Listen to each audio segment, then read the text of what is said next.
Bueno, pues Dios les bendiga. En la clase pasada estuvimos hablando del capítulo 3 y capítulo 4 de Juan. Y estos dos capítulos, ¿verdad? Entre otras cosas, encerraban lo que es el nacer de nuevo y la vida eterna. La enseñanza de Jesús a Nicodemo se extendió, obviamente, no solo para él, sino para que nosotros pudiéramos también apreciar el don de Dios a través de la obra, sacrificio y resurrección de Jesucristo.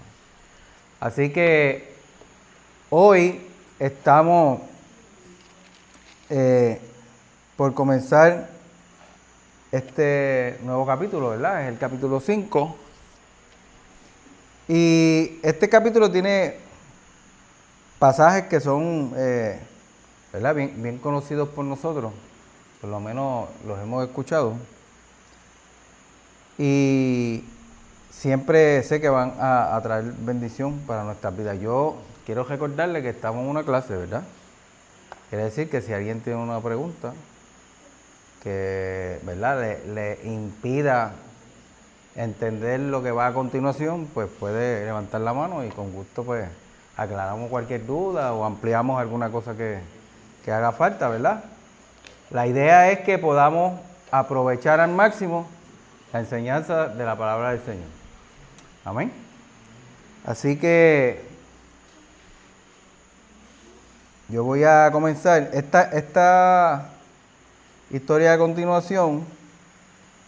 Quiero recalcar que Juan, a diferencia de los otros evangelios sinópticos, Juan no estaba tan interesado en poner en detalle de los eventos cronológicos, ¿verdad? Esto pasó primero, esto pasó después, sino que Juan agrupó momentos que fueron bien importantes en la vida de Jesús, muchos de ellos que no están contenidos en los otros tres evangelios, no específicamente en el orden cronológico de la fecha, sino de los eventos que fueron relevantes, ¿verdad?, dentro del ministerio de Jesús, además de los que se comparten en los otros evangelios sinópticos. Y que a la vez, recordemos que Juan está hablando después de haber vivido una vida en Cristo, porque Juan era joven cuando estaba en el ministerio con Jesús, y como estudiamos en la introducción del libro de Juan, se estima que Juan tenía alrededor de 100 años ya cuando escribió su evangelio. Quiere decir que no solamente fue testigo ocular de la obra y ministerio físico de Jesucristo, sino que después de tantos años también ha sido testigo del poder transformador del Espíritu Santo dentro de su vida. Quiere decir que para Juan la fe estaba bien sólida, basada en lo que experimentó en la vida de Cristo y sus promesas, y luego esas promesas se convierten en realidad a llegar, ¿verdad?, el Espíritu Santo, y entonces terminar de completarse la obra de lo que Cristo había prometido y enseñado. Para que nosotros pudiéramos tener esa misma bendición, pues el Espíritu Santo llegó, ¿verdad? Jesús le dijo, le conviene que yo me vaya porque le voy a enviar al Espíritu Santo. Él les dará testimonio de mí y le enseñará todas las cosas. Quiere decir que Juan experimentó la persona física de Cristo haciendo milagros, prodigios, enseñando y haciendo revelación del Padre y promesas futuras para los que creyeran en Él. Así que en el momento, en punto en que el Espíritu Santo llegó, pues hay una certificación de lo que Cristo prometió para los que le aman, para los que le siguen, para los que le sirven. Y luego de tantos años, Juan es un testigo que ha experimentado las dos caras de la moneda. Nosotros, pues obviamente no tuvimos la oportunidad de ver a Cristo en función, en su ministerio físico, pero ahora, a través de su palabra, inspirada por él mismo, podemos ver lo que dice en ella, creer y ver cómo se cumple en nosotros a través de la obra de santificación del Espíritu Santo en nuestra vida, como la palabra de Dios es verdad. Cómo se revela en nuestra vida, cómo el mismo Espíritu Santo nos revela la palabra de Dios para que se cumpla lo que Cristo dijo. Él le enseñará todas las cosas y le dará testimonio de mí. Así que estamos estudiando un libro en el que Juan se convierte en un testigo doble. El antes y el después. El antes del Espíritu Santo, el después del Espíritu Santo. El fin del antiguo pacto y el nuevo pacto. O sea que es una experiencia bien interesante, porque a diferencia de los otros evangelios, solo Mateo fue apóstol, pero Lucas no era apóstol de Jesús. Marco tampoco fue apóstol de Jesús. Quiere decir que ellos escribieron por boca de otros.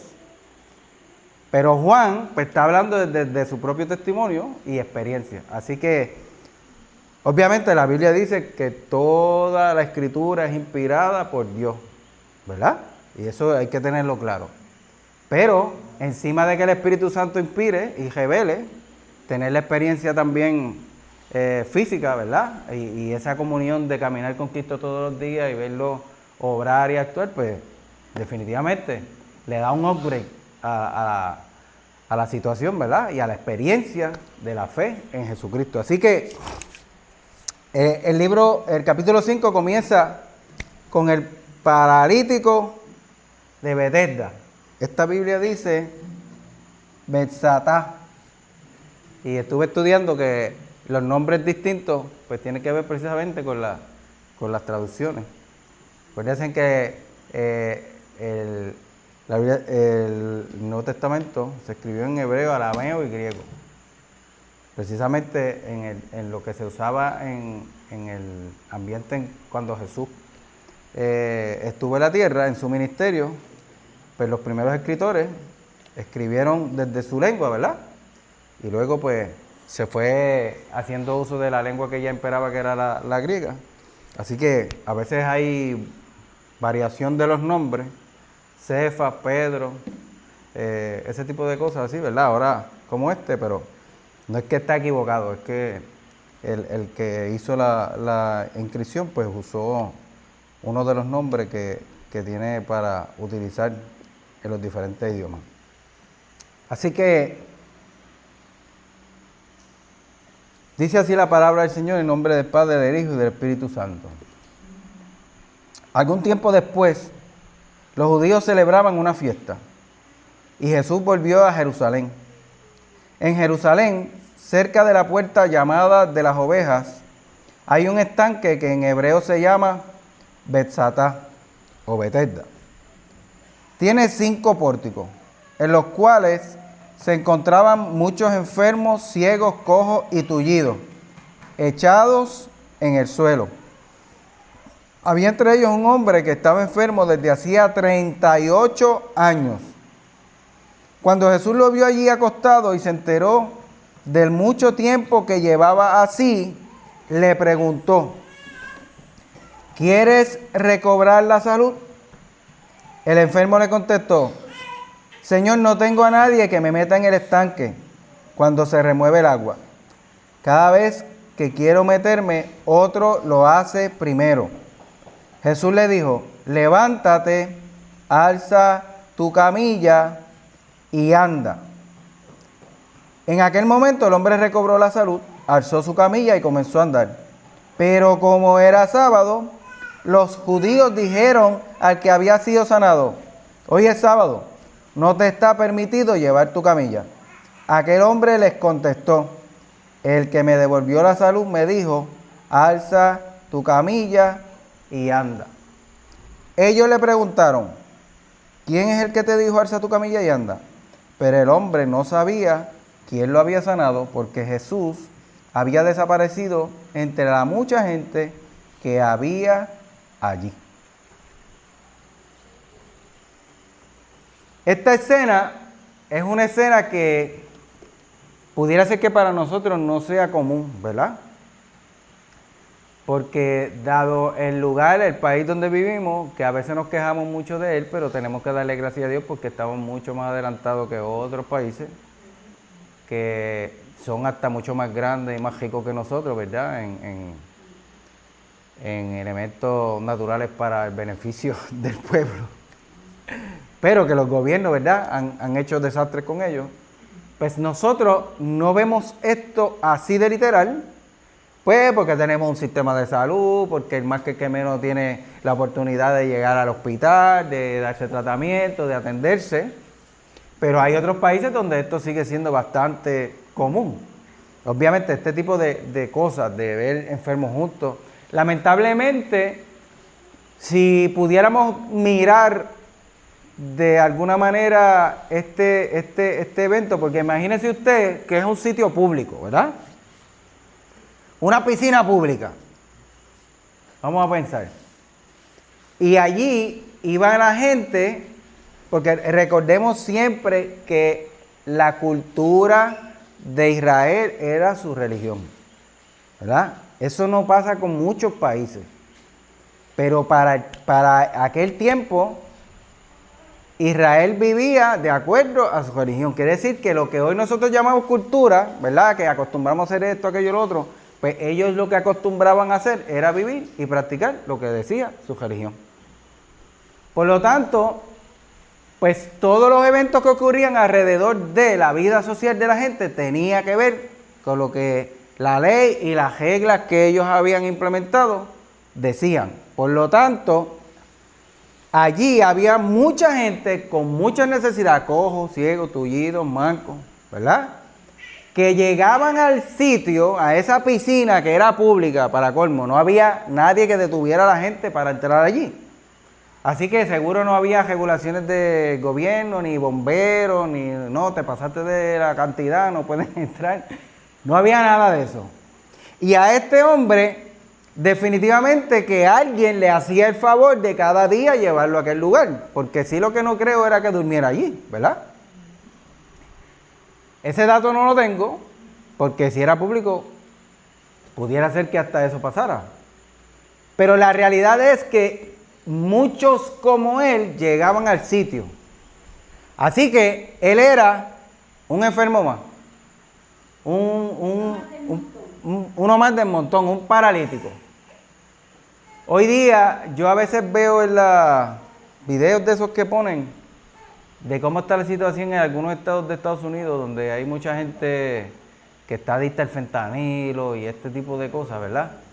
Y es una pena terrible, porque mucha gente en los bordes de los puentes, en las orillas de la carretera, en ciertos, ¿verdad?, en los suburbios de las ciudades, y literalmente es un campamento de enfermos. Son gente y gente y gente y gente y gente. Y si pudiéramos utilizar una imagen, pues tal vez algo similar a eso ocurría dentro de aquellas facilidades. Es un sitio que es bastante amplio, que había bastante gente, tenía 5 pórticos, los 5 pórticos eran como si fueran 5 entradas, ¿verdad?, de los diferentes ángulos. Así que si era una piscina rectangular, se supone que tiene 4 lados, pues vamos a poner que tenía la entrada principal y los otros 4 lados, ¿verdad? No sé si han visto a veces algunas Biblias tienen mapas y están ilustrados de alguna forma este sitio específicamente. Lo que quiero decir es que en medio de ese escenario, con tanta gente con situaciones similares o tal vez peores, que, como diría alguien por ahí, ¿qué importa un cadáver más? ¿Sabe? ¿Quién iba a notar a esta persona? ¿De qué manera pudiera alguien? Entonces, la fe que se tenía era de que de tiempo en tiempo bajaba un ángel que removía las aguas del estanque, y el primero que llegara al agua, ¿verdad?, era sanado. Así que eso era lo que ellos creían, eso era lo que pensaban y eso era lo que practicaban. Por lo tanto, este hombre es inválido. Así que dentro de el... exacto, el que los une. Miren, aquí hay una ilustración para que tengamos una idea más real. Pásalo tú misma, por ahí. Del pórtico. O sea, del estanque. Este hombre, según la fe que ellos tenían, pues se le hacía imposible. Imagínese usted, a lo mejor había un ciego que tanteando se paraba en el borde del pórtico. Y a la que oía el revolú, pues como es lo que tiene es que no ve, pero se tiraba al agua primero, ¿verdad? Cualquier otra persona que tuviera la posibilidad de movimiento podría adelantarse. Por lo tanto, este hombre lo que está es resignado. Porque él dice, bendito, yo lo que estoy aquí es para que me ayuden. Seguramente mientras estaba allí, pues recibía limosna de alguno otro que entrara, algún tipo de ayuda, ¿verdad? Si pudiéramos decir de ayuda social, porque era otra persona que veía y tal vez extendía la mano y le ofrecía unas monedas. No era como aquí, que tenemos cupones y plan 8 y todo ese tipo de cosas, ¿verdad? Y la gente se acomodan a ese estilo de vida. Este hombre, fuera como fuera, tenía que todos los días llegar allí, porque si no, ni eso iba a recibir. El punto es que entre medio de tanta gente, Jesús llega a verlo a él. Y hay una razón. Dice, cuando Jesús lo vio allí acostado y se enteró del mucho tiempo que llevaba así. ¿Ve? Así que Jesús llegó con una misión y se topa con este hombre y de alguna manera le llamó más la atención porque él preguntó, porque de alguna manera tuvo que enterarse, ¿verdad? No creo que hubiera alguien con una lista. Llegó José el tuerto, llegó Carlos el paralítico, llegó María la inválida, llegó José, ¿me entiendes? No creo.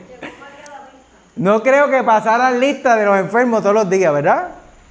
Así que había gente, tenía que haber alguien que conocía específicamente a ese señor que estaba allí. No sabemos su nombre porque la Biblia no lo dice. Pero sí sabemos que alguien le contó a Jesús que llevaba mucho tiempo. Lo que hizo que Jesús se moviera a misericordia. Imagínese usted, pues tampoco dice cuántos años tenía la persona. 38 Llevaba 38 allí. Yo supongo que él había quedado paralítico, ¿verdad? Yo supongo, porque no dice que era paralítico de nacimiento, como dice Bartimeo, que era ciego de nacimiento, ¿verdad? Así que imagínese usted que usted tiene todas sus facultades, que puede moverse, que puede hablar, que puede ver, que puede, ¿verdad?, trabajar y demás, y que pierde alguna de ellas. Si yo hago una pregunta aquí, Lisandro, si fuera a ver, que Dios te cuide y te proteja, una enfermedad catastrófica, no caminar, no ver, ser sordo, ser mudo, ¿cuál tú preferirías? Ajá, yo sé que ninguna, pero...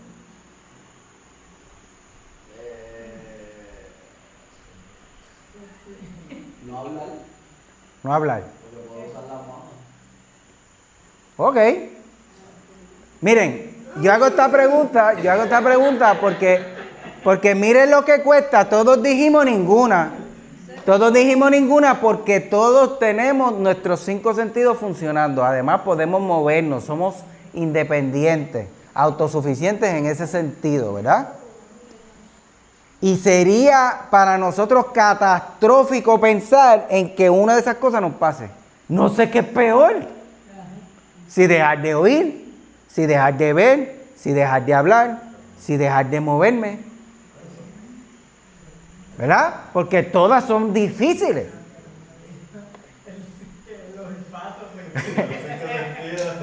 Sí, pero yo no dije sentido, yo dije enfermedades. Hablé de los 5 sentidos porque aquí todos tenemos los 5 sentidos, pero adicional podemos movernos, ¿verdad? Claro, mejor no leer, me evitaría unos cuantos problemas. Pero la realidad es que esta persona está allí con una situación de incapacidad total, dependiendo de que otro lo mueva, de que otro lo lleve, de que otro lo traiga, de que otro, ¿verdad? Otro. Y todo el mundo no tenía la misericordia que tuvo Jesús. Por lo tanto, no era entonces imposible pensar que llevara 38 años allí, en esa condición, sabe Dios, en la misma esquina. Ya sí, los que iban al estanque a diario o por lo menos semanal, sabían que en la esquina de tal pórtico estaba el paralítico. Ese paralítico estaba ahí, porque ese era su sitio de estar, ese era su parking, ¿verdad? Alguien lo llevaba allí y lo volvía a traer, y lo llevaba allí y lo volvía a traer. Imagínese usted la mentalidad que va a tener una persona. ¿Qué esperanza usted cree que tenga? A ver. Ninguna, porque si él mismo le dijo, si es que pues, si alguien me lleva, porque siempre se me adelantan.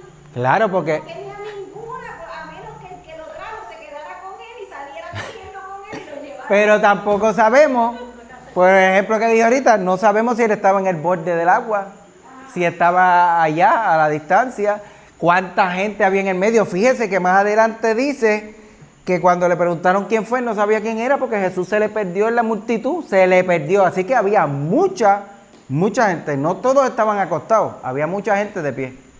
Pero no había tampoco una ley para que cada uno llegara al momento que llegó. No había ninguna ley para que fuera. Primero... Él llegó primero. Ajá, sí, exacto, muy buena observación. No había una lista. Este lleva un mes, este es último. Este lleva 3 meses, 1 año, 2, 3, 20, 38, ¿verdad? Si fuera por seniority, de años que llevaba de servicio allí, pues a lo mejor le tocaba a él ya, era el próximo. Pero la realidad es que eso no existía, o sea, no había control de nada allí. Solamente, pues la fe que los movía y la misericordia de Dios que apareciera. Pero este hombre halló gracia delante de los ojos de Jesús. Y cuando Jesús fue informado, y fíjense, estos son detalles que son humanos, porque Jesús lo sabía. Jesús llegó allí con una misión. No dice que fue y sanó a aquel y al otro. No, él fue allí al estanque de Betesda a ver a ese hombre, a ese. ¿Ves? Pero obviamente no tendríamos la historia completa hoy si Juan nos dice, bueno, a Jesús llegó allí y le dijeron, mira, ese hombre lleva ahí 38 años. Cuando se entera dice, no, pues le llegó la hora a Pablito, el que no puede caminar. Y Jesús, con amabilidad, con amor y ternura, se le acerca, ¿verdad? Va a donde él. Y la pregunta, miren qué pregunta, ¿verdad? Si usted está enfermo y le preguntan, ¿quieres recobrar la salud? ¿Verdad? Eso es lo más lógico que uno me dice, pues claro, eso es lo que quisiera. Pero este hombre está tan sumergido en su desgracia, tan resignado a su manera de vivir, que esa no es su respuesta, eso no está ni en su mente ni en su corazón. O sea, el hombre perdió todas las esperanzas. Ya llevo 38 años aquí, imagínate, de aquí a que, porque los milagros no existían, excepto esas cosas específicas que ocurrían y las historias que ellos escuchaban de los profetas y de todas esas cosas, ¿verdad? Cuando Dios se movía en el pueblo. Así que imagínese usted cuán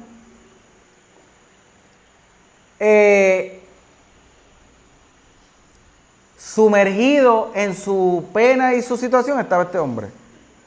Jesús le pregunta, ¿quieres recuperar la salud? Y el enfermo, en vez de decir, sí, ¿qué tengo que hacer? Él no dijo eso. Dice, el enfermo contestó, Señor, no tengo nadie que me meta en el estanque cuando se remueve el agua. Cada vez que quiero meterme, otro lo hace primero. O sea, ¿por qué me pregunta eso si tú me vas a meter? ¿Verdad? En la mente del hombre dice, ¿qué me hace preguntando esto? Sí. ¿Será que me va a estar conmigo aquí hasta que muevan el agua para zumbarme o qué? ¿Verdad? Porque la respuesta de él no es una respuesta ni contundente, ¿verdad? Ni razonable. No, él sencillamente, pues no, pues sí, bueno, nadie me va a meter, nadie me va a meter. Nadie va a tener misericordia de mí. Nadie va a velar por mí primero. Porque aquí hay un montón de gente que tienen otras enfermedades y pueden moverse y van a llegar primero que yo. O sea, él está trancado en eso. Quiere decir que era bien pesimista. Bueno, imagínese usted en tantos años sin una otra esperanza, pesimista y más. Está vivo por la gracia y misericordia de Dios porque seguramente no tendría muchos deseos de vivir mucho, ¿verdad? Porque pues en esa situación y mucho menos si antes camino. Así que lo que quiero que vean es que el estado interior de la persona era más malo que el físico.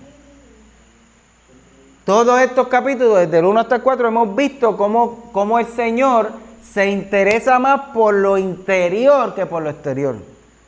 De todos los encuentros que ha tenido Jesús con Nicodemo, con la samaritana, son gente que vienen a hablarle de lo externo y Jesús los lleva a confrontarse con lo interno. Aquí hay una situación física, que hay un montón de gente con situaciones físicas, pero Cristo quiere llegar a la necesidad interna que tiene este hombre. Este hombre no tiene esperanza, no tiene fuerza para hacerlo, no tiene ninguna motivación de vivir. Está allí porque no le queda más remedio. Tal vez hubiera pensado quitarse la vida, pero tampoco podía. O sea, no tiene forma de hacer nada ni de salir de su problema. Y Cristo llega e irrumpe en medio de esa situación. Así que Él está enfrentándose con el que todo lo puede, pero no sabe quién es. Y lo ve pues como un hombre más. Pues llegó pues vamos a ser amables, déjame contestarle algo. No tengo quien me meta al agua. Todos lo hacen primero. Jesús le dijo, levántate, alza tu camilla y anda. Ahora pregunto yo. Tampoco fue que Jesús le dio un discurso, ni le dijo un montón de cosas de motivación, ni tú verás, vas a estar bien, y tu problema se va a arreglar. No. ¿Quién era Jesús? Leímos en el principio, en el capítulo 1, versículo 1. El verbo, ¿verdad? ¿Qué dice Juan 1:1, papi? En el principio era el verbo, y el verbo era con Dios, y el verbo era Dios. Y los que han ido a la escuela aquí, ¿qué significa verbo? Acción. Palabra que significa acción, ¿verdad? Quiere decir, ¿qué fue lo que hizo Jesús? Le dijo una palabra. La palabra encarnada le está dando una palabra, una orden. ¿Cómo Dios creó el mundo? Dice la Biblia. Dijo Dios y fue hecho. Dijo Dios y fue hecho.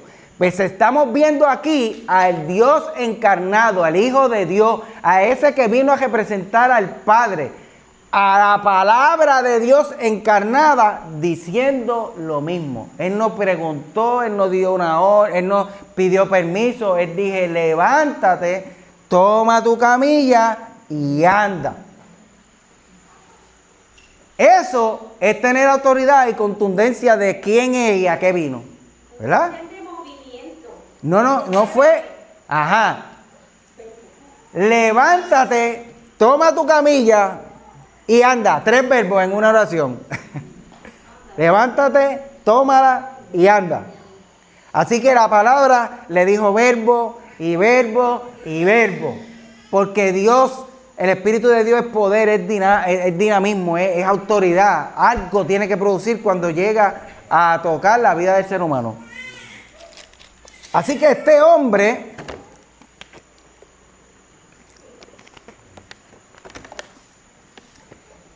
recibe un impacto violento, porque él tampoco contendió con Jesús. Él no dijo, este está loco. No. Es que la palabra encarnada estaba dando una orden. Estaba hablando con toda la autoridad, así que algo tuvo que haber recibido de impacto ese hombre en su interior, que se reflejó en su espíritu, en su alma, en su cuerpo. Así que yo, cada vez que hablan de milagros como estos, yo me imagino los huesos como que sonando todos de momento, qué sé yo, como si fuera un Transformer. Porque imagínense, en 38 años sin moverse.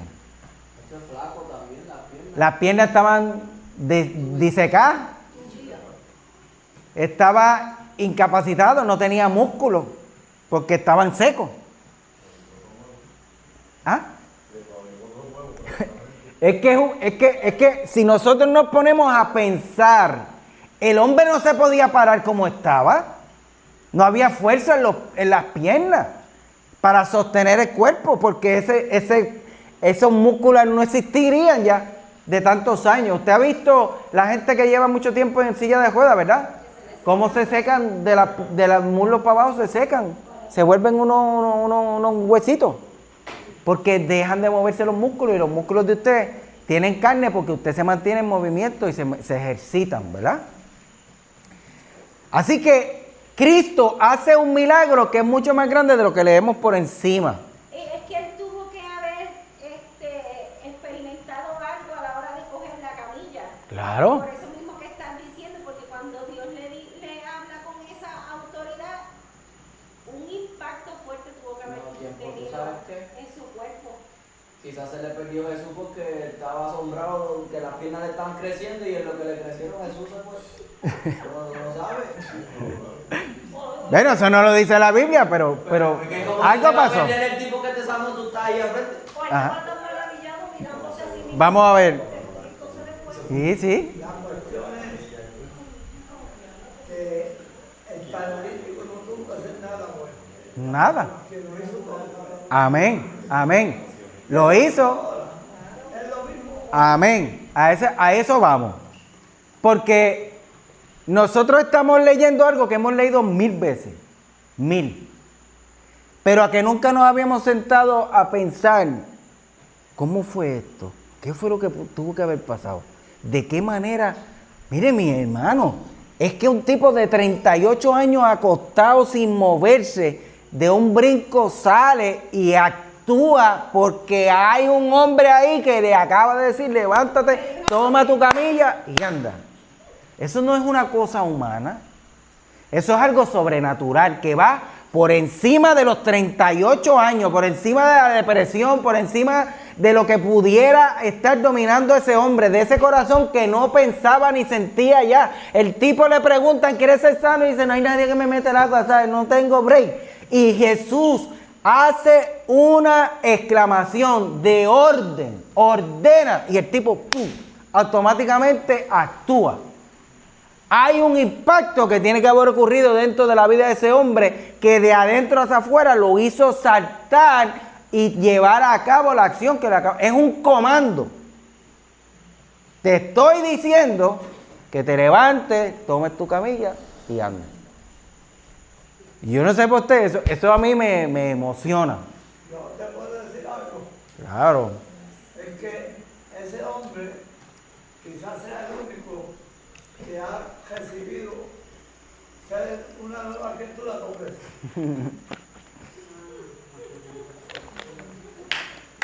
¿Por qué? Nueva criatura 2 veces, ¿por qué? Una, porque allí Dios lo hizo nuevo. Y otra que cuando recibió fe, la fe lo transformó y lo hizo una criatura. Ah, pues, y encima de eso es una nueva criatura porque vuelve a caminar otra vez. Así que, imagínese usted, óigame.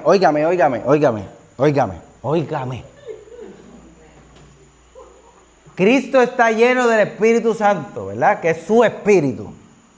Que cuando habla, el espíritu va y rompe lo que tiene que romper, crea lo que tiene que crear, hace lo que tiene que hacer. Y como papi está mencionando, el impacto de Dios fue total. Pero ¿sabe qué pasó? Que había algo que él no pudo tener ni siquiera en ese momento que usted y yo tenemos. Y es que el Espíritu Santo de Dios, dice la Biblia, que a los que ahora somos hijos de Dios se nos mete por dentro. Y a veces nosotros tomamos como que bien a la ligera ese hecho real. Si el hombre nació de nuevo, lo hicieron de nuevo, tuvo una nueva oportunidad de vida, ¿verdad? Y ni siquiera el Espíritu Santo se le había metido todavía. Imagínese usted, ¿cómo se supone que usted y yo vivamos y veamos la obra de Cristo en nuestra vida si a diferencia de eso, ya Cristo murió por nosotros, ya envió el Espíritu Santo y es promesa de Él que todo el que le recibe, el Espíritu Santo viene a morar con Él y en Él? Y esa es nuestra realidad de hoy. Aquel hombre tuvo que esperar que Cristo muriera y resucitara y enviara el Espíritu para que se le metiera por dentro. Y sin embargo, la reacción del impacto de la presencia de Cristo en su palabra transformó su vida para siempre. Bueno, ya lo que te quería decir. Ajá. Ahora ya no me acuerdo de lo que te quería decir. La cuestión es que Dios le hizo el cuerpo nuevo. Amén. Las piernas, los brazos, le revivió los músculos. Lo recreó, ajá. Ahora, mucha gente no sabe ni lo que Dios hace en ellos. Claro. Porque si lo supieran, sería otra cosa. Y no había tanta quejumbre de los humanos como lo hay. Todo el mundo se queja de esto y de lo otro, y del tiempo malo, y de lo que tienen y de lo que no tienen. Porque no confían en el Cristo de la gloria.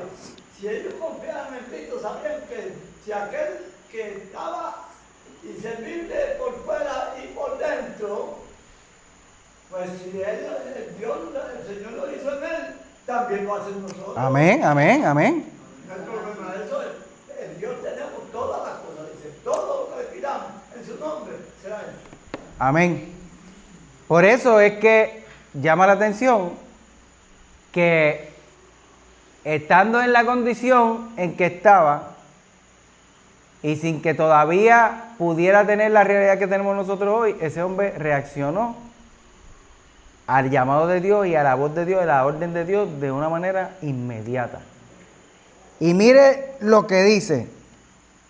En aquel momento el hombre que cobró la salud alzó su camilla y comenzó a andar. Pero como era sábado, miren, era sábado. Los judíos dijeron al que había sido sanado: hey, hoy es sábado, no te está permitido llevar tu camilla.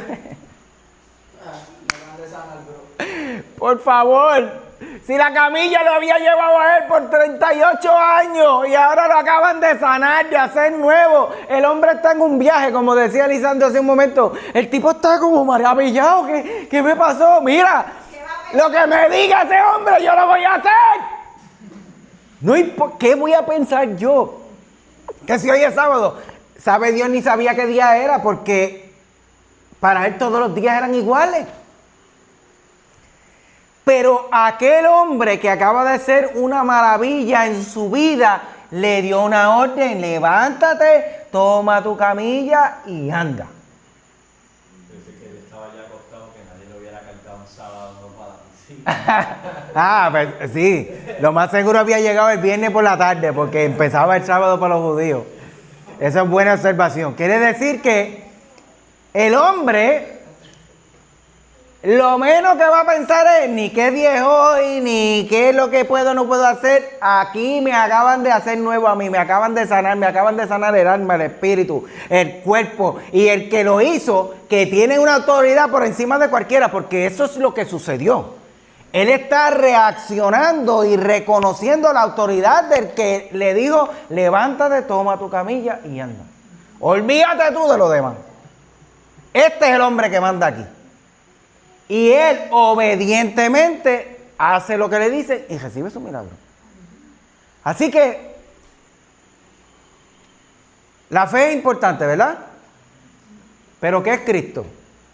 ¿Quién es Cristo? En relación a la fe, ¿quién es Cristo? El autor y consumador de la fe. Aquel tipo, un segundo antes, no tenía fe para nada. No creía en nada. No tenía forma de esperanza, nada, cero. Y de momento reacciona a una orden que un loco le acaba de decir. Pero ese loco no era ningún loco, era el Hijo de Dios, autor y consumador de la fe. Así que en medio de esa palabra que Jesús le envió, le metió un shot de fe lo suficientemente grande como para que reaccionara sin pensar, sin dudar, sin nada. Sencillamente Él lo dijo y como Él lo dijo, yo lo hice. Y ya. Así que este evento hace una transformación automática en el hombre que inmediatamente es atacado. Inmediatamente. Porque están los religiosos que nunca faltan para hacerte cuestionamientos de lo que Dios hizo contigo. Ah, pero es que yo no creo eso. Es que eso no es así. Es que, mire, olvídese usted de eso. Si la Biblia dice que es así, lo que usted opine, lamentablemente no tiene la validez que usted cree que tiene. Porque el que manda es el Dios de la palabra. Y cuando Dios hace las cosas por encima de su voluntad, nadie va. Por lo tanto, ellos se pararon a frenar el hombre. La verdad que eran bien babillosos. Porque no dice la reacción del hombre, ¿verdad? No dice si gritó, no dice si brincó, no dice si escogió la camilla y empezó a andar, pero no habla de su expresión interna, ¿verdad? Cómo lo estaba manifestando. Imagínense, aleluya por lo menos tendría que haber dicho, alabado sea Dios, algo, porque es que era una obra obviamente divina. Porque no había otra forma de que fuera a haber hecho. Así que, mientras él está en su disfrute, ¿verdad? De este evento, se levanta rápido el enemigo a través de los fariseos. No te está permitido cargar la camilla en sábado. Aquel hombre le contestó. El que me devolvió la salud me dijo, alza tu camilla y anda. O sea, ¿qué importa lo que tú digas? Tú no me sanaste, me sanó él y él me acaba de decir que coja mi camilla y ande. Y entonces, pues ellos rápidamente pues, van a deducir, espérate, que este tiene más autoridad que nosotros porque él le está haciendo caso a él y la ley aquí se supone que soy yo. Pensarían los fariseos. ¿Y quién es el que te dijo, alza tu camilla y anda? Así que, mientras él estaba disfrutando de su situación, cuando miró para un lado, dijo, pues no sé quién fue. Porque cuando alzó los ojos, era tan grande la multitud que había allí, que no pudo distinguir a Jesús. Dice la Biblia, pero el hombre no sabía quién era el que lo había sanado, porque Jesús se había desaparecido entre la mucha gente que había allí. Así que, se acaba la historia, porque, ¿qué le van a decir ellos? Él los mató. Ah, no puedes cargar la camilla. Bueno, el que me sanó, que tiene más autoridad que ustedes, porque yo llevo aquí 38 años y ustedes me han visto todos los días y nunca me sanaron. Él me sanó y me dijo, levántate, toma tu camilla y anda. Así que él es el hombre. ¿Quién es? Pues no sabemos. Se acabó la discusión. Pero dice, después Jesús se lo encontró en el templo y le dijo, mira, ahora que ya estás sano, no vuelvas a pecar, para que no te pase algo peor. El hombre se fue y comunicó a los judíos que Jesús era quien le había devuelto la salud. ¿Por qué ustedes creen que él hizo eso? No, el hombre.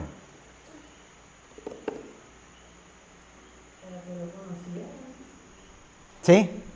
Ay, usted es bien buena gente.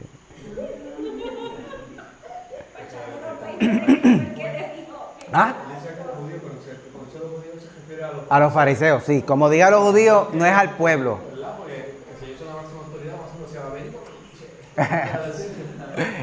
Miren, eso del sábado era violentamente importante. Yo le dije al principio que los judíos vivían su cultura de religión. O sea, su religión era su cultura y su cultura era su religión. Era lo que había ahí.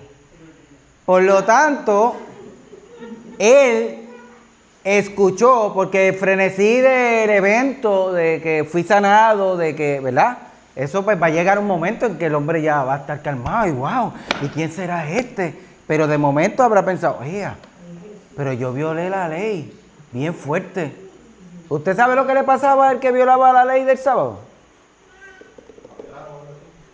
Era condenado a muerte.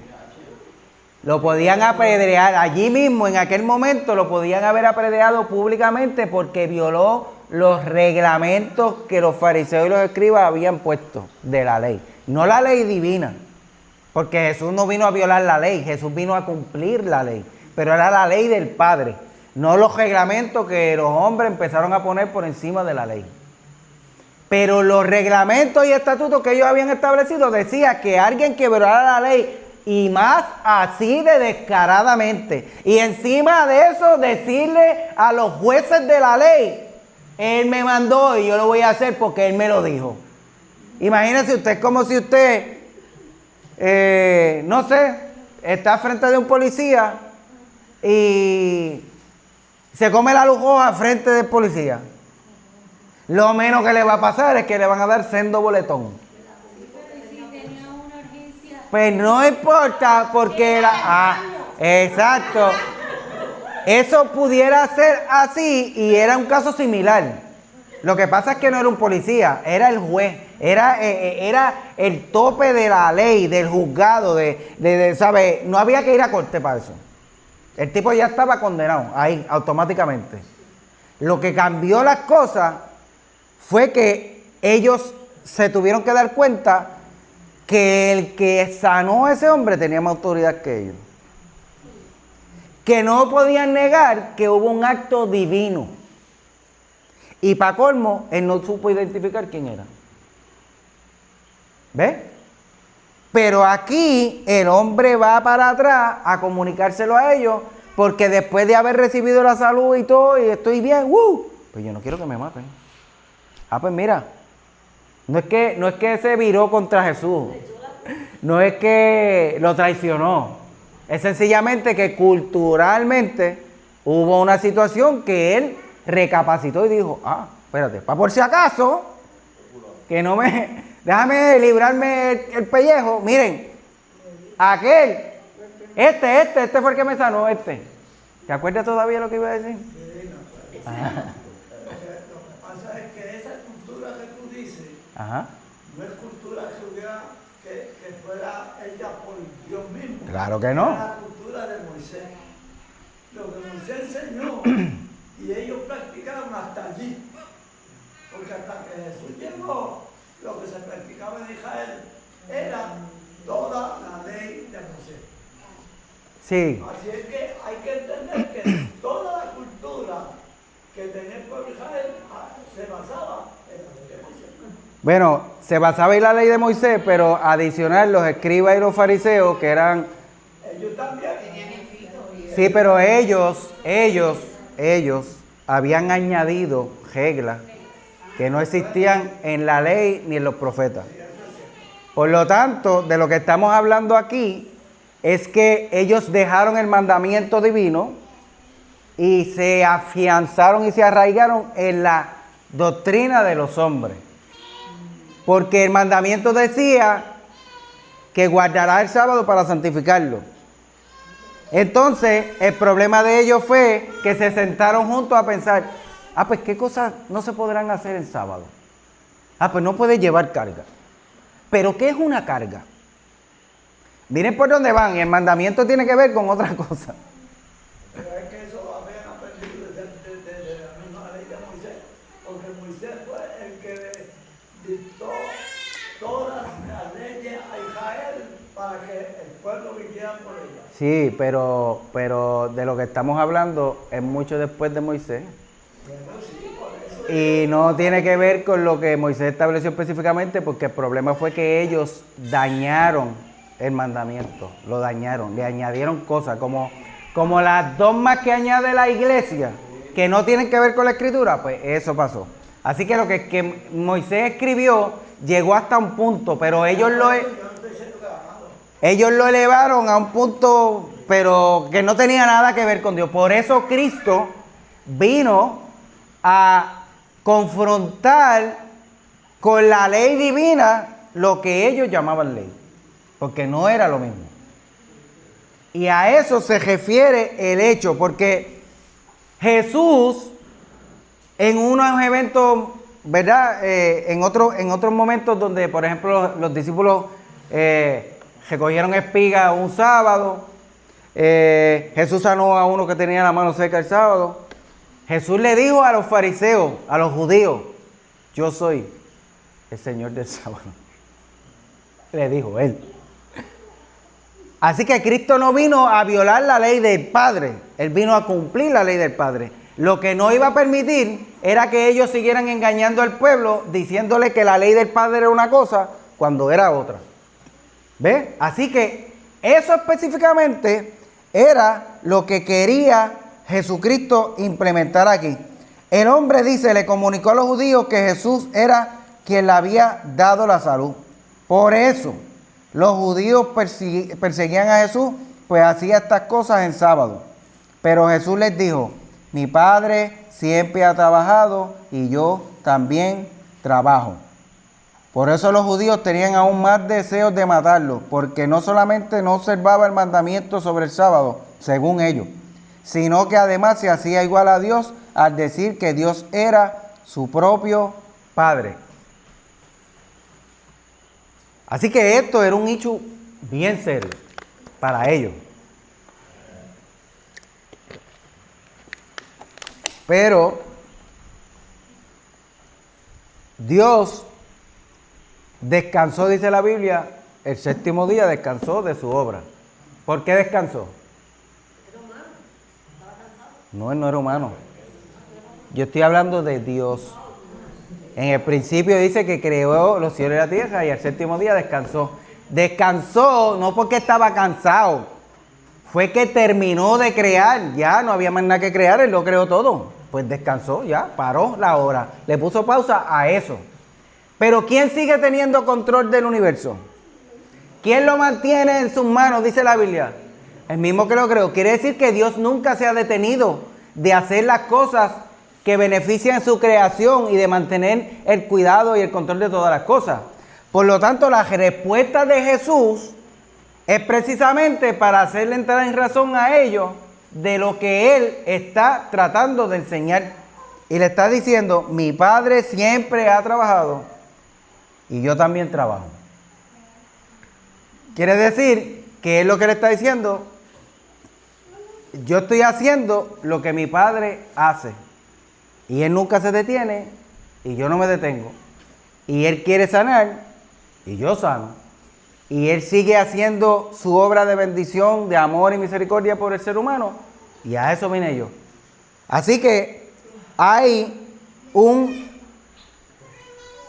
establecimiento de Jesús sobre su autoridad con el día específicamente de sábado, que va por encima de lo que la ley de los judíos había establecido. Y eso él lo quería dejar claro.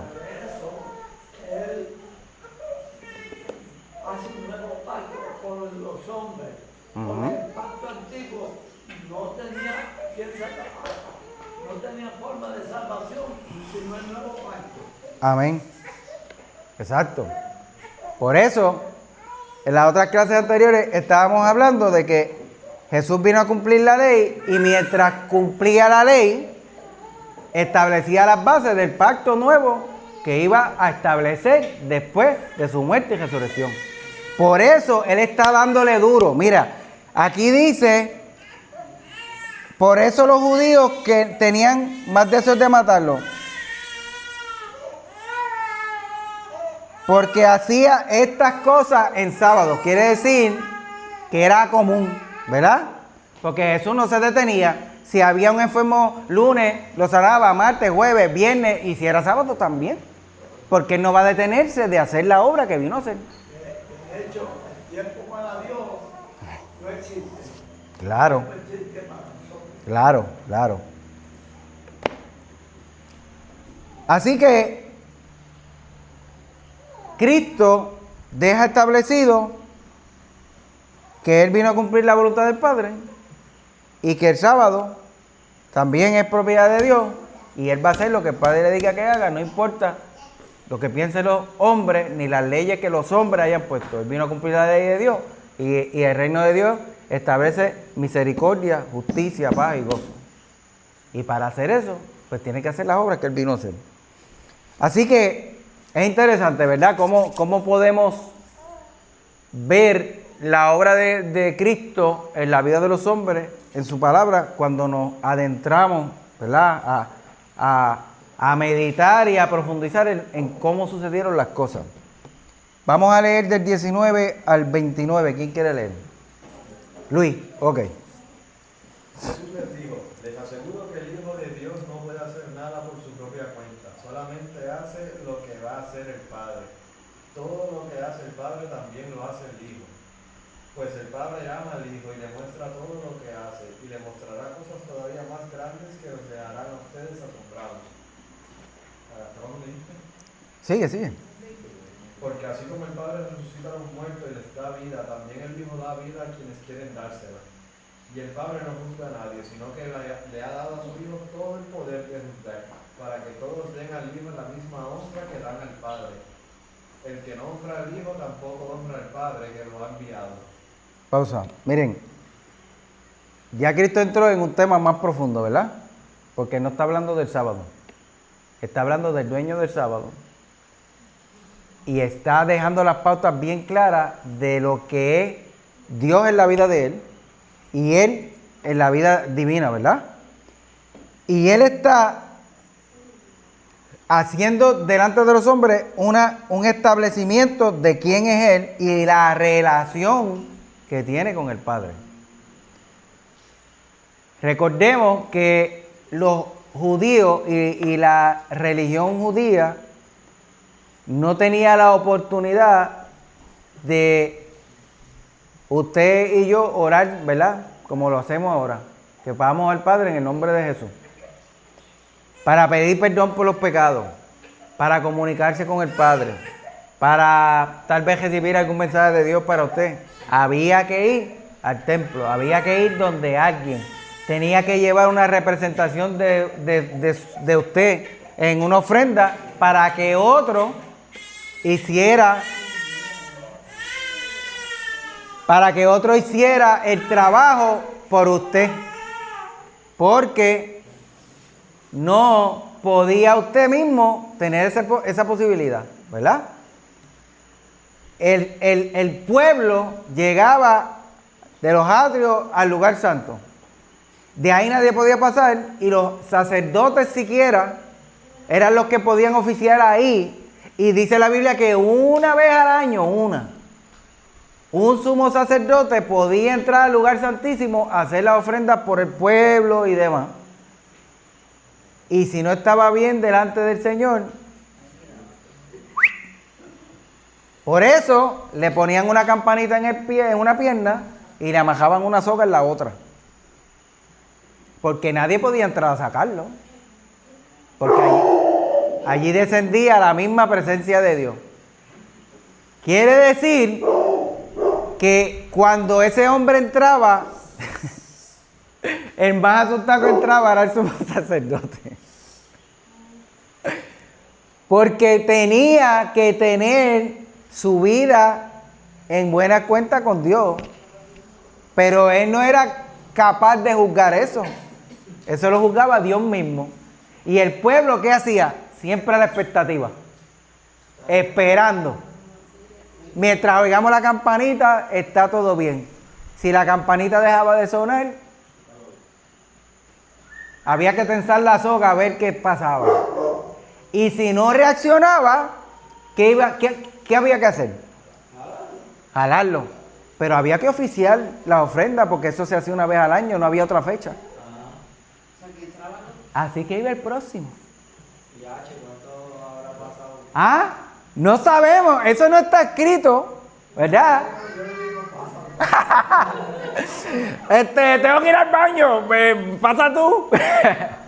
Ahí sí había regla, ahí sí había ley, ahí sí había lista, porque Dios no hace nunca las cosas a lo loco. Así que si este moría, le tocaba el próximo. de la lista. Así que imagínese usted cuántas cosas tenían que pasar antes que un ser humano pudiera recibir un mensaje de Dios o llevar sus pecados para que fueran perdonados. Cristo aquí está estableciendo que Él y el Padre están en comunión perfecta, que Él no tiene que pedir permiso, que Él está juntamente, ¿verdad? Como digo muchas veces, el Padre y yo uno somos. El que me ha visto a mí, ha visto al Padre. Aquí Él está estableciendo la relación que tiene con Él. Porque Cristo vino precisamente a revelarnos a nosotros al Padre. El camino al Padre. La relación que el Padre quiere que tú y yo tengamos. En la clase pasada hablábamos que Cristo vino a restaurar todas las cosas como al principio. Porque al principio Dios creó al hombre a su imagen y semejanza y lo puso en el huerto del Edén. Y dice la Biblia que todos los días Dios descendía a hablar con el hombre. Así que el hombre tenía esa capacidad de comunicarse con Dios diariamente, con libertad, sin que hubieran intermediarios. Cuando entra el pecado, se rompe esa conexión, el hombre pierde esa oportunidad y entonces Dios tenía que escoger a alguien para que hiciera el trabajo de estar en el medio de los dos. Un vocero. Este hombre habla con Dios, Dios le habla a él y Dios te dice a través de él a ti. Pues mira, esto es lo que Dios dice. ¿Ves? Por lo tanto, Cristo está estableciendo, les aseguro, que no puede hacer nada el Hijo por su propia cuenta, solamente lo que ve hacer del Padre. ¿Qué hacía Jesús cuando no estaba predicando y sanando gente? Orando. Y los cristianos no queremos orar. Y queremos que Dios nos hable. Y que Dios nos dirija. Y que Dios haga cosas grandes con nosotros. Pero no queremos hablar con el Padre. El Hijo de Dios, no teniendo el ser igual a Dios como cosa que aferrarse, siendo Él y sabiendo quién era, todo el tiempo que tenía disponible, iba a hablar con el Padre. Y decía, lo que veo hacer al Padre, eso hago. ¿Tú quieres dirección para tu vida? Pues ve al Padre. Que te hable, que te dirija, que te diga lo que tienes que hacer. Pero a veces hemos adoptado ese dicho mal dicho que está en este país que dice, es mejor pedir perdón que pedir permiso. Y eso es una burrada bien grande. Porque la realidad es que cuando tú tienes que pedir perdón es porque dañaste las cosas. Ofendiste, fallaste, heriste, cuántas cosas. Por lo tanto, es mejor buscar la dirección de Dios y aguantarse y hacer las cosas que tenemos que hacer delante de Dios para que todo salga de acuerdo al plan y al propósito de Dios. Y no solamente orar para unas cosas sí y para otras cosas no. Porque Dios quiere todo. Y si nosotros le entregamos nuestra vida y nuestra voluntad a Dios, hay que consultarlo para todo.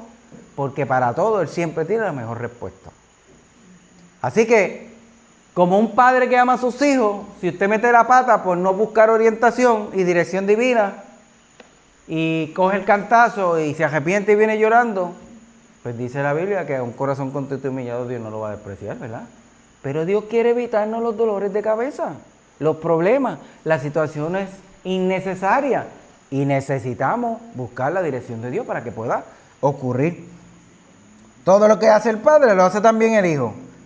Pues el Padre ama al Hijo y lo muestra todo lo que hace. Y le mostrará cosas más grandes todavía que las que ustedes están, que los dejarán ustedes asombrados. Porque así como el Padre resucita a los muertos y les da vida, también el Hijo da vida a quienes quiere dársela. Y el Padre no juzga a nadie, sino que ha dado a su Hijo todo el poder de juzgar, para que todos den al Hijo la misma honra que dan al Padre. El que no honra al Hijo, tampoco honra al Padre que lo ha enviado. Les aseguro que quien presta atención a lo que yo digo y cree en el que me envió, tiene vida eterna y no será condenado, pues ya ha pasado de muerte a vida. Porque ¿qué era la vida eterna? ¿Ah? Dilo duro. Y a Jesucristo, a quien tú enviaste. ¿Ves? Jesús dijo, ¿qué es la vida eterna? Que te conozcan a ti, Padre, y a tu Hijo a quien tú enviaste. Así que Él está haciendo un resumen aquí, precisamente de eso que dijo en oración más adelante. Les aseguro que quien presta atención a lo que yo digo y cree en el que me envió tiene vida eterna y no será condenado, pues ha pasado de muerte a vida. Les aseguro que viene la hora, y es ahora mismo, cuando los muertos oirán la voz de Dios, la voz del Hijo de Dios, y los que la oigan vivirán. Porque así como el Padre tiene vida en sí mismo, así también ha hecho que el Hijo tenga vida en sí mismo. Y le ha dado autoridad para juzgar, por cuanto que es el Hijo del Hombre. No se admiren de esto, porque va a llegar la hora en que todos los muertos oirán su voz y saldrán de las tumbas. Los que hicieron el bien resucitarán para tener vida, pero los que hicieron el mal resucitarán para ser condenados. Así que ya Cristo está montando un precedente que no se mencionaba antes.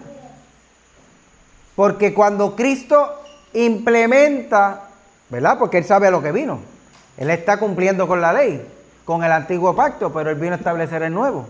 Así que está formando las bases de lo que va a ocurrir después de su muerte y resurrección. Y le está dando a la gente, a nosotros, ¿verdad? Pero se lo está explicando a ellos en ese momento, de lo que va a ocurrir y el cambio que va a haber. Que ya no van a oír la voz de Dios solamente más que el sacerdote que va a orar por la gente para entregar las ofrendas, o el sumo sacerdote que cuando se salvaba generalmente venía con un mensaje de Dios para el pueblo. ¿Ves? Ahora iba a haber una comunicación en las dos vías, y nosotros íbamos a poder escuchar la voz de Dios y también íbamos a poder hablarle. Así que tanto los que estaban escuchando a Cristo, como decía papi ahorita, cuando el paralítico de Betesda escuchó la voz de Dios y la ordenanza de Dios, él tuvo una transformación. Ese hombre estaba muerto en vida, muerto por dentro y seco por fuera. Y al escuchar la voz de Dios, resucitó, ¿verdad? Así que ahora Jesús está reafirmando una vez más, esto es así y esto es lo que van a ver. ¿Han visto cosas grandes? Pues van a ver cosas más grandes todavía. Así que del 30 al 40. Pruebas de la autoridad de Jesús. Yo no puedo hacer nada por mi propia cuenta. Juzgo según el Padre me ordena, y mi juicio es justo. Pues no trato de hacer mi voluntad, sino la voluntad del Padre, que me ha enviado.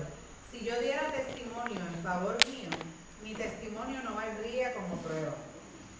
Pero hay otro que da testimonio en favor mío, y me consta que su testimonio sí vale como prueba. Ustedes enviaron a preguntarle a Juan, y él dio testimonio a favor de la verdad. Pero yo no dependo del testimonio de ningún hombre. Solo digo esto para que ustedes alcancen la salvación. Juan era como una lámpara que ardía y alumbraba, y ustedes quisieron gozar de su luz por un corto tiempo.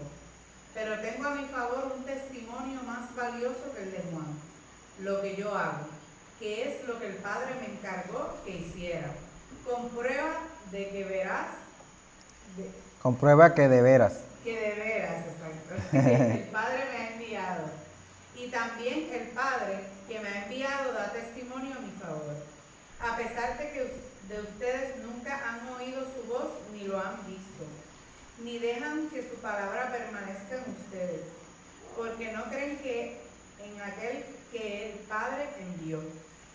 Ustedes estudian las Escrituras con mucho cuidado, porque esperan encontrar en ellas la vida eterna. Sin embargo, aunque las Escrituras dan testimonio de mí, ustedes no quieren venir a mí para tener esa vida. Pausa. Miren, escuchen esto, que es otra cosa que tenemos que entender. Cada vez que Jesús hablaba con esas palabras, no le está hablando al pueblo. Le está hablando a los judíos, que los judíos son los escribas, los fariseos, la gente que se supone que eran los que guiaban al pueblo. Entonces, Jesús comienza a poner unas credenciales, pero haciendo entrar en razón a la gente, porque decía, yo no doy testimonio de mí mismo. Yo no me paso diciendo por ahí, yo soy el mejor, yo soy el más grande, yo soy esto, aquello, lo otro. Para empezar, digo, yo tengo testigos que dan testimonio de mí, y Juan fue el primero que dio testimonio de mí. Juan el Bautista, antes de yo abrir la boquita, ¿verdad? Para empezar mi testimonio, estaba testificando de mí. Y lo disfrutaron válido mientras duró. Y eso está diciendo, y quisieron disfrutar de él por un corto tiempo, porque el ministerio de Juan no era permanente, era precisamente para abrir el camino al ministerio de Cristo. Así que estábamos diciendo que después de 400 años de silencio de la voz profética de Dios en Israel, no se escuchó nada más nunca en esos 400 años hasta que Juan abrió la boca en el desierto para hablar de que arrepiéntase y conviértase porque el reino de los cielos se ha acercado. Le captura la atención al pueblo y prepara los corazones que hace tiempo que están leyendo la ley y los profetas, esperando que llegue el ansiado Mesías, porque van 400 años que no se escucha voz de Dios.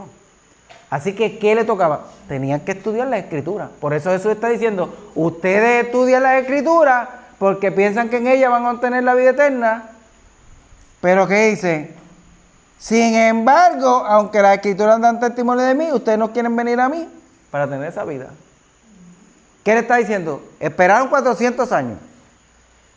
Vino Juan, inspirado por Dios, lo envió Dios. Ustedes saben que era profeta. Y habla y da testimonio de mí. Se acaba su ministerio, empiezo el mío. Y yo no me las paso echando, pero las obras que yo hago hablan por mí. Y encima de eso, el Padre. ¿Ah? Porque recordemos, ¿verdad?, que cuando Juan fue y bautizó a Jesús, dice la Biblia que el Espíritu Santo reposó sobre Jesús como en forma de paloma y se escuchó la voz del Padre que dijo, este es mi Hijo amado en el cual tengo complacencia, a él oír. Así que Cristo está mostrando vamos a decir, su carnet de legalidad. Yo soy el Mesías. Yo soy el Hijo de Dios. Yo no me paso dándome con pie en el pecho por eso, pero tengo testimonio humano por las obras milagrosas que hablo y porque mi propio Padre da testimonio de mí. Porque le está hablando a un grupo de gente que se suponía que eran los primeros que tendrían que darse cuenta que Él era el Mesías. Porque se estaba cumpliendo delante de su cara. Pero muchas veces vemos la gente vivir como vivían los escribas y los fariseos en tiempo de Jesús. Leemos la Biblia, vemos que todo está patas arriba en nuestra vida y en lo que estamos haciendo, pero no nos damos cuenta. Entonces Jesucristo no va a bajar 2 veces, ya Él bajó. Ya Él hizo lo que tenía que hacer. ¿Y saben qué? Él dejó la palabra escrita. Miren, Él inspiró a los hombres como Juan para que escribieran la experiencia no solamente personal, sino espiritual de la revelación de Cristo en Él para nosotros. Porque nosotros no tuvimos la oportunidad de vivir allí. Pero sí tenemos la oportunidad de recibir a Cristo como Salvador y de que su Espíritu Santo venga a vivir dentro de nosotros, y eso nos da derecho legal de ser hechos y llamados hijos de Dios. Y si somos hijos, dice la Biblia, que somos coherederos juntamente con Cristo de las promesas del Padre. Eso no es cualquier cosa. Pero si nosotros nos quedamos solamente en la teoría de lo que la Biblia dice y no ponemos en práctica lo que aprendemos, ni disfrutamos de eso, entonces ¿de qué nos vale? ¿De qué nos vale? Si usted tuviera $1,000,000 en el banco, pero nunca lo usa y pasa necesidades, ¿de qué le vale? ¿De qué le vale? Pues esto es mucho más grande y mejor que tener $1,000,000 en el banco. Porque se trata de la salvación del alma y de la vida eterna desde la tierra hasta que estemos eternamente con Cristo. A veces nos quejamos porque somos pobres Ajá. y tenemos más que cualquier otro ser humano en la tierra que no recibe el Señor. Amén. Así es, así es. Por eso, mi hermano, tenemos que darle gracias a Dios todo el tiempo, porque la intención de Dios fue tan maravillosa para nosotros que no le bastó con enviar a su Hijo a morir en la cruz por nosotros. Para que no nos perdiéramos en el camino, Él inspiró a los hombres de Dios a dejar escrito su palabra para beneficio nuestro. Para que no se perdiera en el aire con el tiempo y que pudiera llegar a todas las generaciones hasta el día de hoy y las futuras.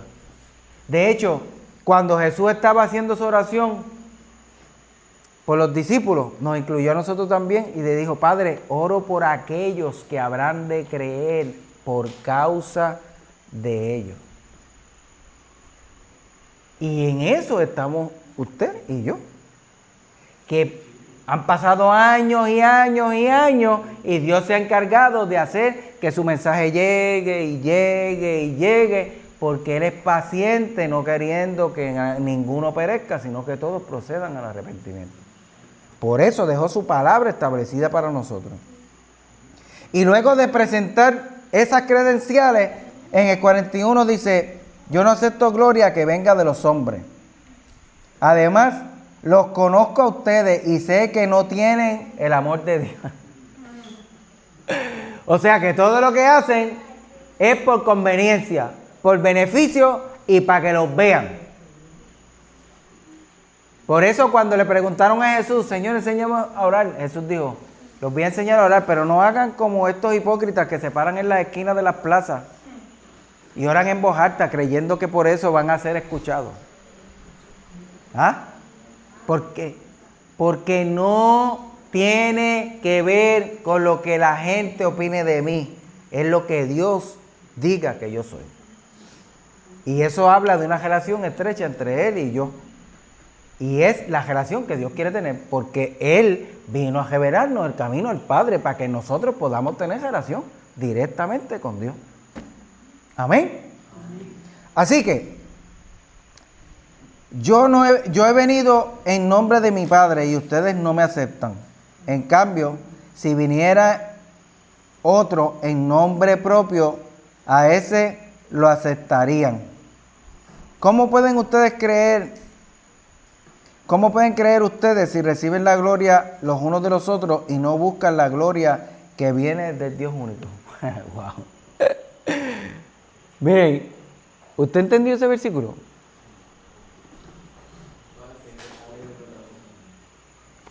El versículo, el 43 y 44. Yo he venido en nombre de mi Padre y ustedes no me aceptan. En cambio, si viniera otro en nombre propio, a ese lo aceptarían. ¿Cómo pueden creer ustedes si reciben gloria los unos de los otros y no buscan la gloria que viene del Dios único? Espíritu Santo de Dios. ¿Qué tú entiendes por eso, Yesenia? Que prefieren más escuchar al hombre que la voz de Dios. Y entonces, pues claro, porque como el hombre me va a hablar lo que yo quiero escuchar, pues entonces, pues claro, te voy a vanagloriar a ti antes de la palabra de Dios que me va a confrontar, la misma voz de Dios. Sí, eso pasa, pero es peor que eso. Idólatra. Hay mucha gente que va a oír predicaciones y yo oigo que dice: ay, voy para tal parque porque viene fulano a predicar. Y Ajá. predica y predica y va a orar por mí y va a hacer por mí esto y lo otro. Y yo digo: pero si es que le da palabra de Dios, ¿cómo va a ir por el hombre? Miren, Yo no entiendo. eso es entre el vulgo, ¿verdad? Entre la clase regular entre la iglesia y las ovejitas. Pero cuando eso pasa entre los pastores, entre los grandes evangelistas, entre los grandes profetas, que tienen el cielo cogido por el mango del sartén, y ellos son los dueños, y este sirve y este no. Y te voy a invitar a ti porque tú predicas lo mismo que yo, y yo te vaqueo a ti, tú me vaqueas a mí, y yo hablo bien de ti, tú hablas bien de mí, y nosotros tenemos el bizcocho repartido para nosotros. Y lamentablemente eso es más común hoy día verlo que ver gente que predique la sana doctrina y que siquiera que el nombre que salga alto y grande y poderoso sea el único nombre que es sobre todo nombre, que es el nombre de Jesús. Por eso a veces uno ve que la gente se cae o que pasan cosas, ¿verdad? Pero precisamente pasa porque Dios no comparte su gloria con nadie. Y no es la gloria que nos dio a nosotros de poder hacer las cosas que Jesús dijo y mayores, dijo Él. No se trata de eso, porque eso lo hacemos por su Espíritu, en su nombre. Pero es esa gloria de que yo soy el Hijo de Dios encarnado. Y eso no le corresponde a nadie, hubo solo uno. Y la Biblia dice que si a Cristo lo conocimos en la carne, ya no lo conocemos así porque ya no es carne. Él vino y cumplió, hizo su trabajo. Así que si eso pasa en cualquier esfera, nosotros tenemos que tener cuidado de no idolatrar a nadie, ni de permitir que nadie nos idolatre a nosotros. Porque a fin de cuentas, dijo Jesús, cuando hagas lo que se te mandó a hacer, di, siervos inútiles somos, porque solo hicimos lo que se nos envió a hacer. No servimos para más nada. Amén. Así que es importante que nosotros tengamos la conciencia de saber que el único grande, que el único merecedor de nuestra alabanza, de nuestra adoración, de nuestra fe ciega, sin mirar para ningún lado ni escuchar otra voz, es Cristo. Y que si Dios no le habla audiblemente, o no le habla por un sueño, o no le habla por alguien, usted tiene la escritura aquí, la tiene escrita, léala. Porque la promesa de Dios a través de Cristo fue, cuando venga el Espíritu Santo, Él le va a enseñar todas las cosas y le va a dar testimonio de mí. Así que la revelación que usted necesita está aquí. Esta es la palabra profética perfecta que nunca falla y nunca se equivoca. Y a través de ella Dios va a traer dirección a nuestra vida, nos va a alimentar para poder mantenernos firmes en el camino. La idea de conocer la verdad es que cuando veamos la mentira, la podamos descifrar, la podamos discernir, la podamos llamar por su nombre. Esto es mentira. La idea de que la palabra de Dios es lámpara a nuestros pies y lumbrera a nuestro camino es que nos enseñe el camino por donde vamos a andar. Y si vamos a dar un paso equivocado, que hay un boquete, que hay un bajanco, ¿verdad? Que es algo que nos puede tumbar, que nos puede hacer caer, pues caminamos por la senda correcta. Porque al final la Biblia dice que Él no quiere que lo que está cojo se salga del camino, sino que se enderece. Porque la idea de Dios es tener una relación con nosotros tan profunda y grande que sirva para que vivamos felices en la tierra y podamos llegar un día al cielo con Él, para estar para siempre con Él. Así que la gloria que se dan el uno al otro, cuando usted vea eso, salga cogiendo y no se aparezca por el sitio. Porque ahí no está Dios. Ahí Dios no cabe porque Dios no lo invitan a esos sitios. Ahí invitan a la gente que tiene nombre así de grande. Pero la Biblia dice que antes de la caída viene la altivez de espíritu. Así que siéntese cómodo para que usted vea que van a ser cataplum. Porque la gloria de este reino es de Cristo y no le compete a nadie más. Así que seguimos. No crean que yo los voy a acusar delante de mi Padre. El que los acusa es Moisés mismo, en quien ustedes han puesto su confianza.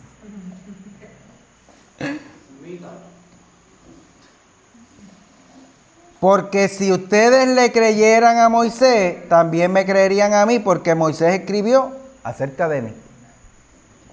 Pero si no creen lo que Él escribió, ¿cómo van a creer lo que yo les digo? O sea, Jesús está bien claro de cuál fue su trabajo y qué fue lo que Él vino a hacer. Y Él vino a enderezar lo que estaba torcido. Y lo que estaba torcido fue precisamente la palabra que Dios dio al principio, que el ser humano le siguió haciendo cosas y doblando para acomodarla a lo que ellos querían creer y no a lo que Dios estableció. Eso no es distinto ahora porque sigue pasando. Porque la Biblia dice que el hombre va buscando de continuo hacia el mal. Pero Cristo vino a darnos vida y vida en abundancia y a deshacer las obras del diablo y a alumbrar el corazón que estaba en oscuridad. Por eso, mis queridos hermanos, es importante que este tiempo que pasamos en la palabra delante del Señor, ¿verdad?, podamos utilizarlo para crecer. Y permita el Señor que su Espíritu Santo nos siga trabajando en nuestra mente, en nuestro corazón, ¿verdad? Que despierte nuestro espíritu para buscar en la palabra la revelación que Dios nos quiere dar. Porque es bueno tener maestros. Y ahora mismo pues yo estoy sirviendo de maestro, ¿verdad? Pero yo no puedo llegar a donde el Espíritu Santo llega. Yo no puedo contestar todas las preguntas que tal vez usted tiene dentro de su corazón, pero Él sí. Pero este tipo de clases y de estudios sirve para que produzca hambre en nuestro corazón de conocer, de averiguar, de profundizar. Y que estas experiencias que están plasmadas en la Escritura no se queden allí, se conviertan en parte de nosotros, de nuestra vida, no solamente de teoría, sino de la práctica y la vivencia, y que podamos traer a otros a esta palabra, así como Dios se ha revelado a nuestra vida. Si Cristo no hubiera hecho lo que hizo por aquel hombre, seguramente, aquel hombre no volvió a ser el mismo, el que fue sanado, ¿verdad? Así que de alguna forma u otra, yo me imagino que por lo menos se debe haber hecho discípulo de Jesús. Tal vez no fue de los 12, ¿verdad? Pero andaría con él, porque cuando usted conoce a alguien así y usted recibe de Dios un impacto y una transformación tan poderosa, usted no se va a conformar. Dice, con esto me basta y sigo por ahí. No, por eso estamos aquí nosotros. Porque hemos visto que la vida de Dios es buena, que cambia las vidas y que es la mejor alternativa para nosotros. Así que permite el Señor que podamos entender el mensaje de la palabra y aceptar la gran comisión, porque Cristo nos mandó a ir por todo el mundo y predicar esta palabra a toda criatura, para que el que creyera y fue bautizado sea salvo, ¿verdad?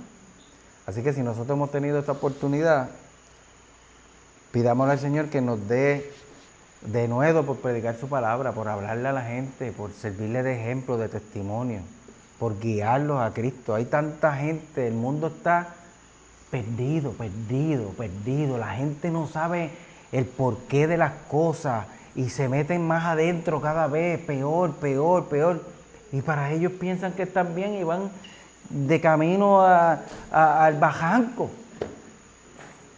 Pero nosotros que tenemos la verdad, no seamos como los hipócritas, como los escribas y los fariseos, que pensaban que ellos tenían la verdad y no se la querían compartir a nadie para ellos dominar la escena.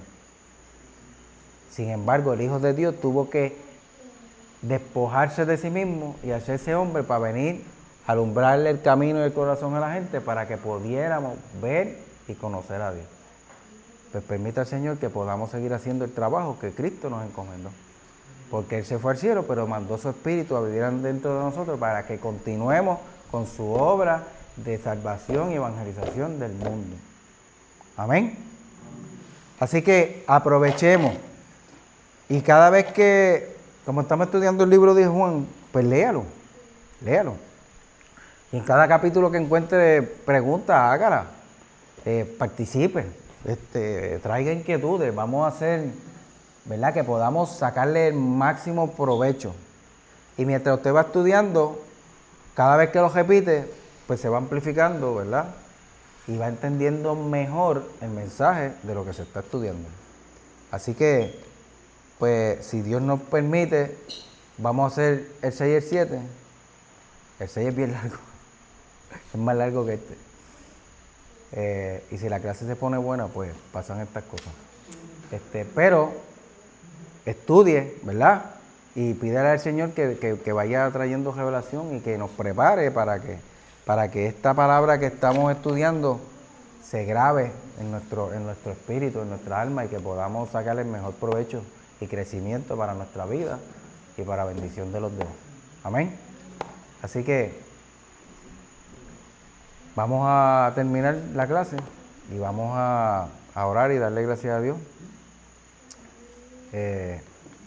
La próxima semana, si el Señor lo permite, pues entonces estaremos haciendo el siguiente capítulo, que es ese.